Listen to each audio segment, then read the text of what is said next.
Halo para pendengar kisah, selamat datang kembali di channel ini, tempat di mana kami akan membahas kisah-kisah kriminal nyata yang terjadi di seluruh belahan dunia. Semoga kalian yang menonton ini dalam keadaan sehat walafiat dan dijauhkan dari mara bahaya. Hari ini kami akan kembali membahas sebuah kisah tragis yang terjadi di Filipina pada bulan Januari 2026. Di mana ada seorang warga menemukan sesosok jasad gadis remaja di sebuah kebun tebu. Jasad itu terlihat mengenaskan, di mana bagian kepalanya telah terpisah dari tubuhnya.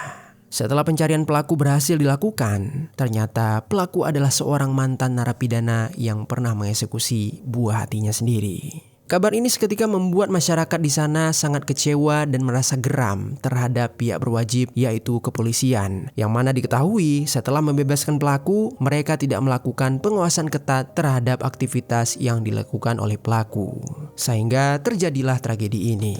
Atres ng unang naiulat na nawawala ang biktima. Makaraan ang ilang araw natagpuan ng bangkay. Bagaimana kronologis lengkapnya tentang kisah yang sangat menyedihkan ini?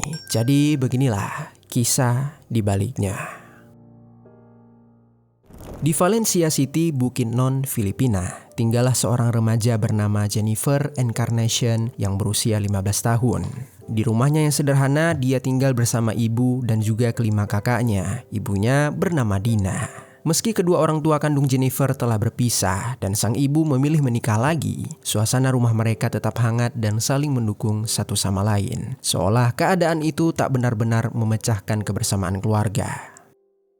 Selain mengurus rumah, ibu Jennifer juga memiliki sebuah toko kelontong kecil. Di sela-sela kesibukan sekolah, Jennifer kerap membantu ibunya menjaga toko tersebut. Dan dari situlah Jennifer banyak belajar tentang tanggung jawab, kerja keras, dan bagaimana caranya menghadapi berbagai macam orang setiap harinya. Kemudian di sekolahnya, yaitu Sinait Intergrade School, Jennifer dikenal sebagai siswi yang cerdas. Memasuki tahun 2026, Jennifer duduk di kelas 9 dan dia di saat itu mulai mempersiapkan diri untuk mengikuti ujian jenjang SMA. Sekilas Jennifer ini memang terlihat sedikit jutek dan pendiam, tetapi kalau sudah mengenalnya lebih dekat, orang-orang akan tahu kalau Jennifer sebenarnya berhati lembut dan mudah bergaul. Paras Jennifer tak luput dari perhatian. Dia dikenal cantik dan cukup banyak siswa laki-laki yang menaruh hati kepadanya. Hanya saja Jennifer jarang sekali peduli dengan hal-hal seperti itu. Bahkan saking cueknya, teman-teman Jennifer sempat mengira kalau Jennifer ini penyuka sesama jenis. Singkat cerita, di tanggal 6 Januari 2026, pada pagi hari Jennifer berangkat ke sekolah seperti biasanya. Sesampainya di sekolah, dia mengikuti pelajaran dan menghabiskan waktu bersama teman-temannya. Jennifer memang bukan tipe yang suka bermain sepulang sekolah. Biasanya setelah bel pulang berbunyi, Jennifer pasti bersiap untuk membantu ibunya menjaga toko kelontong keluarga. Menjelang sore sekitar pukul 4, Jennifer pun berpamitan. Dia pulang dengan menumpang motor salah satu teman. Tetapi di tengah perjalanan, karena arah rumah mereka berbeda, Jennifer turun untuk melanjutkan berjalan kaki. Rumah Jennifer sudah tidak jauh ketika itu. Rencananya ketika dia sampai di rumah nanti, Jennifer ingin menaruh tasnya dan berganti pakaian sebelum menyusul ibunya di toko. Lalu di momen tersebut, tanpa disadari oleh Jennifer, ternyata ada seseorang yang sedari tadi memperhatikan Jennifer. Dia adalah pria bernama Marlon yang berdiri tak jauh dari Jennifer sambil mengamati sekitar seolah dia sedang memastikan keadaan di daerah itu benar-benar sepi. Setelah merasa aman, Marlon pun mendekati Jennifer. Tatapannya membuat Jennifer risih. Jennifer hanya membalas dengan pandangan sinis, lalu dia menghindar dengan mempercepat langkahnya. Namun baru beberapa langkah Jennifer menjauh, tiba-tiba saja Marlon menarik Jennifer ke arah perkebunan tebu yang membentang di sisi jalan. Satu tangannya membekap Jennifer agar dia tidak berteriak. Serangan itu benar-benar mendadak. Jennifer berusaha melawan agar tetap berada di jalan sambil mencoba mengeluarkan suara. Tetapi sayangnya tenaga Marlon jauh lebih kuat. Jennifer tetap terseret masuk ke kebun tebu yang mulai sunyi menjelang sore. Di dalam area perkebunan itu, Marlon mendorong Jennifer ke tumpukan semak hingga dia terjatuh. Marlon kemudian menindih perut Jennifer agar dia tidak lagi bisa bergerak leluasa. Meski dalam posisi terdesak, Jennifer tetap berusaha melawan. Tangannya mencoba meraih sebuah batu yang ada di tanah, lalu menghantamkannya ke kepala Marlon. Pukulan itu mengenai sasaran, tetapi tidak cukup untuk menghentikan aksi Marlon. Bukannya berhenti, Marlon justru mencekik Jennifer hingga bibir Jennifer membiru. Melihat Jennifer yang semakin lemah, Marlon memanfaatkan waktu tersebut dengan melakukan tindakan terhadap Jennifer. Jennifer mengerang kesakitan sambil berusaha meminta pertolongan. Akan tetapi, suasana kebun yang sudah sepi membuat tak ada seorang pun mendengar teriakannya. Dalam kondisi lemah, dia masih mencoba bertahan, tetapi serangan demi serangan terus datang tanpa ampun. Di tengah aksi bejat itu, Marlon mengeluarkan sebuah parang yang disembunyikannya di balik pakaian. Tanpa aba-aba, dia langsung menghantamkan parang tersebut tepat pada bagian leher Jennifer, hingga membuat Jennifer tersentak mengikuti setiap ayunan parang tersebut. Di detik-detik terakhirnya, dia hanya bisa menatap pelaku dengan mata yang penuh dengan air mata. Tak lama dari itu, Marlon memisahkan kepala Jennifer, hingga membuat Jennifer tewas meregang nyawa di detik itu juga. Setelah itu, Marlon meletakkan kepala Jennifer di samping jasad tersebut. Marlon berdiri dan menarik napas panjang seolah dia telah merasa puas atas apa yang telah dia lakukan. Tanpa berusaha menyembunyikan jejak atau mengambil barang milik Jennifer, Marlon meninggalkan lokasi begitu saja, membiarkan jasad Jennifer tergeletak di antara semak-semak. Singkat cerita, di sisi lain, kegelisahan mulai menyelimuti Dina ketika putrinya tak kunjung pulang. Padahal waktu sudah menunjukkan pukul 5 sore. Dina sempat berpikir biasanya kalau ada kegiatan atau sekedar bermain, putrinya selalu memberikan kabar, tetapi sore itu dia tidak mendapatkan kabar apapun. Akhirnya, beberapa kakak Jennifer mencoba menelpon berkali-kali, namun mereka sama sekali tidak mendapatkan jawaban. Awalnya mereka masih berpikir mungkin ponsel Jennifer tertinggal atau kehabisan baterai. Tetapi ketika hari semakin malam, rasa khawatir itu perlahan berubah menjadi ketakutan. Mereka tetap menunggu hingga waktu dini hari, berharap Jennifer pulang dengan selamat dan tidak terjadi apa-apa. Tetapi sayangnya, harapan itu tak pernah jadi kenyataan. Karena merasa ada sesuatu yang tidak beres, Dina akhirnya memberanikan diri untuk membuat laporan kepada pihak berwajib. Berlanjut keesokan harinya, di tanggal 7 Januari 2026, polisi langsung membuka laporan orang hilang dan bergerak cepat. Tim pencarian dikerahkan untuk menyusur berbagai wilayah Bukit Non. Sementara itu, sejumlah teman sekelas Jennifer dipanggil untuk dimintai keterangan.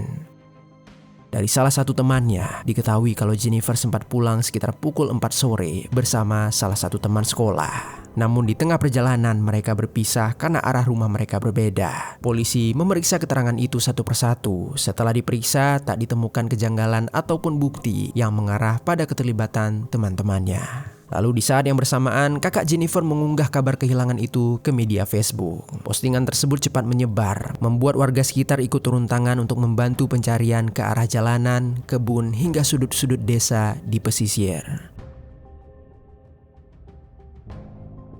Akan tetapi hari itu tetap berlalu tanpa hasil. Hingga akhirnya di tanggal 8 Januari 2026 sekitar pukul 11 pagi, pencarian menemukan titik terang yang cukup menyakitkan. Seorang perempuan bernama Liona melaporkan kalau dia baru saja menemukan jasad di sebuah perkebunan tebu. Polisi segera menuju lokasi. Di sana mereka mendapati tubuh korban dalam kondisi yang sangat mengenaskan. Tubuh dan kepalanya sudah terpisah. Tak jauh dari jasadnya juga ditemukan barang-barang pribadi seperti buku dan jam tangan. Semuanya masih utuh, tidak ada yang hilang. Fakta itu langsung menimbulkan dugaan kalau pelaku tidak bermotif untuk merampok korban. Untuk memastikan identitas korban, Dina diminta datang ke lokasi. Saat tiba, dia melihat langsung kondisi jasad itu. Dia tak kuasa menahan tangis. Dengan suara bergetar dan tubuh yang lemas, dia mengkonfirmasi kalau memang itu adalah putrinya, yaitu Jennifer. Setelah proses identifikasi selesai, jasad Jennifer dibawa ke tim forensik untuk dilakukan proses otopsi. Kabar duka ini menyebar dengan sangat cepat. Media sosial dipenuhi unggahan bela sungkawa dan kemarahan. Tanggar Justice for Jennifer Encarnacion ramai digunakan. Bahkan sempat menjadi trending di media sosial Filipina. Setelah korban dikonfirmasi, penyelidikan beralih pada pencarian pelaku. Pada tahap awal, polisi menduga kalau korban sempat mengalami tindakan tidak senonoh sebelum dieksekusi. Untuk itu, penyidik memeriksa rekaman CCTV di sekitaran area terakhir Jennifer terlihat. Dari salah satu rekaman, tampak seorang pria berusaha membawa Jennifer menuju ke arah perkebunan tebu. Tetapi sayangnya di area perkebunan itu tidak memiliki CCTV, sehingga jejak visual terputus di sana. Meski begitu, penyelidikan terus dikembangkan. Dari hasil pendalaman dan pengumpulan informasi, polisi akhirnya berhasil mengidentifikasi seorang pria dalam rekaman tersebut. Dia bernama Marlon. Hal itu diperkuat dengan pengakuan seorang warga yang sempat melihat Marlon di hari hilangnya Jennifer. Tanpa menunggu lama, polisi langsung memburu Marlon. Demi mempercepat penangkapannya, keluarga Jennifer dan pihak kepolisian meminta bantuan publik. Mereka menawarkan hadiah sebesar 15.000 peso atau setara dengan 4 juta rupiah bagi siapa saja yang dapat memberikan informasi tentang keberadaan pelaku. Tak lama kemudian, wakil wali kota Valencia City menaikkan jumlah tersebut menjadi 200.000 peso, setara dengan 57,6 juta dalam rupiah. Jumlah yang cukup besar itu membuat masyarakat semakin aktif untuk memberikan informasi. Singkat cerita, beberapa hari setelahnya, polisi menerima laporan mengenai keberadaan Marlon. Petugas segera bergerak untuk menuju ke lokasinya. Namun saat akan diamankan, Marlon lebih dulu melarikan diri. Bahkan dia sempat menodongkan sebuah parang ke arah polisi sebelum dia kabur. Operasi pengejaran pun dilakukan, tetapi untuk sementara waktu dia masih berhasil lolos.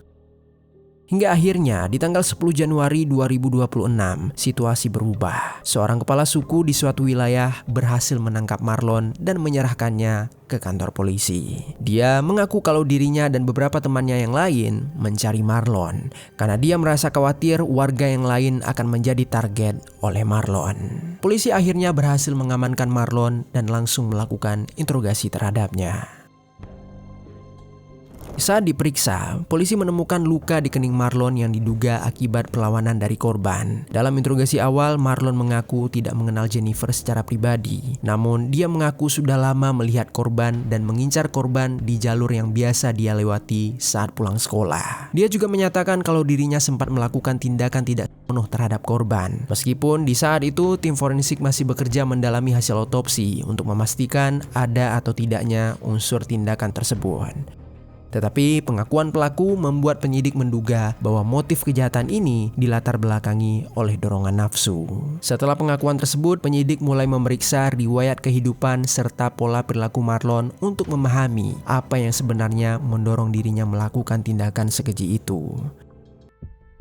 Marlon memiliki nama lengkap Marlon Abdon Rosaon dan dia sudah berusia 38 tahun di saat itu. Dalam kesehariannya, dia bekerja sebagai petani dan tinggal di wilayah Barangay Dagat, Bukidnon, Filipina. Namun fakta tentang diri Marlon ternyata jauh lebih kelam dari sekedar profesinya. Marlon adalah seorang mantan narapidana. Berdasarkan catatan kepolisian, dia pernah menjalani hukuman selama 9 tahun penjara karena terlibat dalam kasus pengeksekusian terhadap seorang bocah dari pasangan hidupnya sendiri.